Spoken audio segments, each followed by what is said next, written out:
In today's video, I'm going to teach you how to set up an automatic reply in Microsoft Outlook.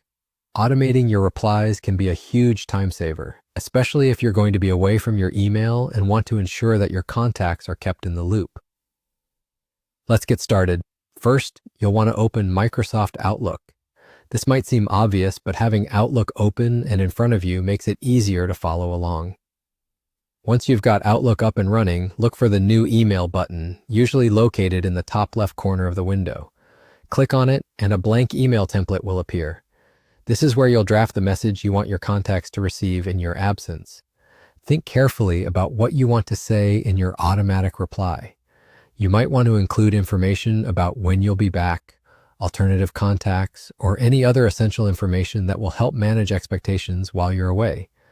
Once you have typed the message, it's time to save it as a template. Click on File at the top of your window, choose Save As, then in the Save As Type drop-down menu, select Outlook Template. Give it a memorable name and hit Save. With your template ready to go, it's time to set up the automatic reply rule. Begin by navigating back to the File menu and selecting Rules and Alerts. A new window will pop up, and you should click on New Rule.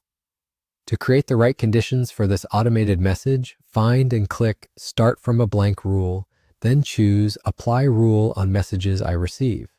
Click Next, and although you see many conditions you could choose from, for our purpose today, simply click Next again without selecting any. Now this is the critical step. In the Actions section, check the option that says Reply using a specific template. Click on Choose a Template, and a new window will open. Look for a drop-down menu labeled Look In. Here, select User Templates in File System. Immediately, you should see the template you saved earlier. Click on it, hit Open, and then click Next. You'll be given some options for exceptions. Exceptions can be beneficial if you want certain emails not to trigger your automatic reply, such as emails from particular contacts or emails with specific keywords. If you're not planning on using exceptions, just click Next again. Finally, ensure the box labeled Turn on this rule is checked and finish off by clicking Finish. And there you go, you've successfully set up your automatic reply in Microsoft Outlook. Whenever someone sends you an email, they will receive your pre-written message back automatically. Feel free to revisit and adjust the template or rule settings as necessary, especially if your needs change over time.